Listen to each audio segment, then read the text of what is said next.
जय हिंद दोस्त।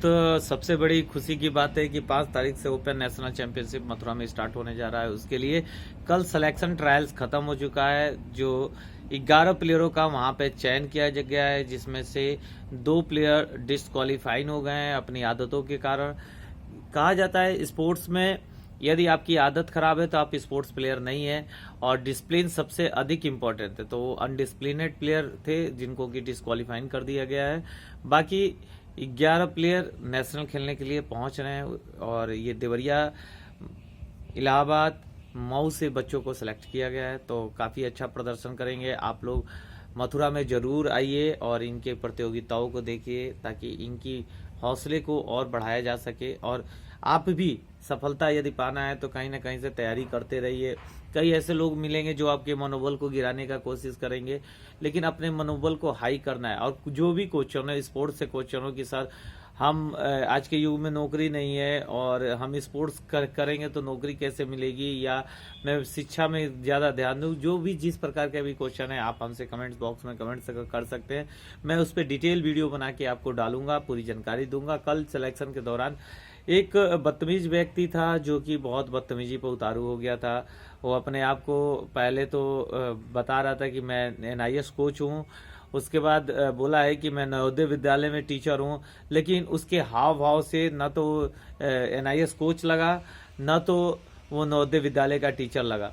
और ये अरौली बघेल का वो व्यक्ति है। मैं चाहता तो उसको फोटो और वीडियो भी बना के डाल सकता था, लेकिन उसके ऊपर कानूनी कार्रवाई हो जाएगी, इसलिए मैं उसको फोटो और वीडियो नहीं डाल रहा हूँ। और मैं जानता हूँ कि सभी लोग उसका विरोध करेंगे। बताता है कि मैं इलाहाबाद के नवोदय विद्यालय में पढ़ाता हूँ, जबकि मेरे को पता है कि इलाहाबाद के नवोदय विद्यालय में वो नहीं पढ़ाता है। दूसरा चीज, NIS कोच का सर्टिफिकेट उसको जब मांगा गया तो वो भी वो प्रमाणित नहीं कर पाया। दूसरा कि वो व्यक्ति केवल गुंडई के रूप में उतारू था। उत्तर प्रदेश में ऐसे गुंडे आज भी छुपे हुए हैं। आज उनको बढ़ावा मिल रहा है कि देवरिया जिले को बर्बाद करने का प्रयास कर रहे थे। इनके ऊपर मुख्यमंत्री साहब को कानूनी कार्रवाई करनी चाहिए।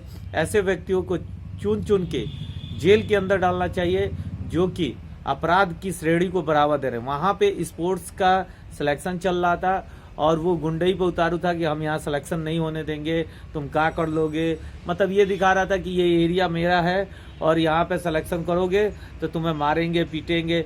इस तरह के बहुत सारी वो अभद्र बातों का मतलब इस्तेमाल करने की कोशिश कर रहा था। लेकिन फेडरेशन है, अपने बच्चों को आगे बढ़ाना चाहता है, तो फेडरेशन हमेशा आगे बढ़ाएगा अपने बच्चों को।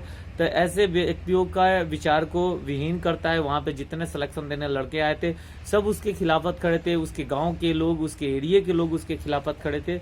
तो ऐसे व्यक्ति के तलाश करनी है मेरे को इलाहाबाद में कि वो किस नवोदय विद्यालय में पढ़ाता है। आप लोग को भी तलाश कराने में मदद करनी होगी कि आखिर वो झूठा व्यक्ति कौन है जो कि स्पोर्ट्स को आज हम लोग बाबा की नगरी में स्पोर्ट्स को बढ़ावा दे रहे हैं। जो लड़के आज कम भर्ती होना शुरू हो गए हैं उनको अधिक भर्ती कराने का प्रयत्न कर रहे हैं, और ऐसे अपराधी जो कि बाबा के नगरी में ही छुपे हुए हैं और बाबा उनको खत्म नहीं कर पा रहे हैं। तो ये बड़ी दुखद बात है कि हम लोग बाबा की नगरी को बढ़ा रहे हैं और ये ऐसे अपराधी जो कि गुंडई कर रहे हैं और वहां पे गांव के लोगों को भी तबाह कर रहे हैं, वहां पे खेलने वाले बच्चों को भी तबाह कर रहे हैं, कोचिंग जाने वाले बच्चों को भी तबाह कर रहे हैं। तो ऐसे व्यक्तियों के ऊपर कानूनी कार्रवाई होनी चाहिए थी। और मैं बार बार रिक्वेस्ट कर रहा हूँ, और मैं कल चाहता तो पुलिस थाने में उसका रिपोर्ट लिखा सकता था, केस करा सकता था कि सरकारी जमीन पे सरकारी आयोजन हो रहा है, उसमें वो बाधा पहुंचाने वाला कौन था। ना तो उसका घर था, ना तो उसकी जमीन थी। तो ऐसे व्यक्तियों से संभल के रहिए। ये हर गांव में एक आध पाए जाते हैं। तो ऐसे व्यक्तियों से संभलना है और अपने जीवन को आगे बढ़ाना है। ये झूठे बोलने वाले कि हम NIS कोच हैं, हम NIS ये हैं, इनसे संभलिए, इनसे सर्टिफिकेट की मांग करिए, इनके बारे में जानिए कि कहाँ से NIS है। दूसरा कि दूसरे ने बोला कि मैं 2014 का लखनऊ यूनिवर्सिटी से BPED किया हूँ, जबकि आपको जानकारी होगी कि लखनऊ यूनिवर्सिटी 2014 में जो BPED हुआ था उसके सेकेंड टॉपर मैं रहा। और ये झूठा बोल रहा है कि मैं वहां से हूँ और 2014 का BPED। तो मैंने बोला सर्टिफिकेट दिखाओ, तो इस सर्टिफिकेट भी दिखाने को नहीं तैयार है। बार बार गुंडई करने को तैयार था, लेकिन अंततः इसकी गुंडई का भी अंत इसके गांव वालों ने ही किया है। जानिए, एक गंदा होगा तो 1000 सही होंगे। तो आपको संभलना है। मैं इन विचारों को इसलिए प्रकट करता हूं कि मैं जॉब के साथ साथ अपने उन बच्चों को आगे बढ़ाता हूं जो गरीब तबके के बच्चे हैं, अपने पैसे लगाता हूं, अपने जेब के पैसे लगाता हूं, उनके जीवन को सक्सेस करता हूं। और ऐसे लोगों को मैं उसको बार बार भैया कह रहा था कि यार चलो यार, तुम किए हो तो तुम सपोर्ट करो। आज बाबा की नगरी से अंतर्राष्ट्रीय राष्ट्रीय लेवल के प्लेयर कम हो गए हैं और यहाँ पे लड़के भर्ती कम हो रहे हैं, तो कम से कम तुम भी आओगे, अगर खिलाड़ी हो तो सपोर्ट करो। लेकिन वो कुछ भी करने को तैयार नहीं था, क्योंकि वो खिलाड़ी था ही नहीं।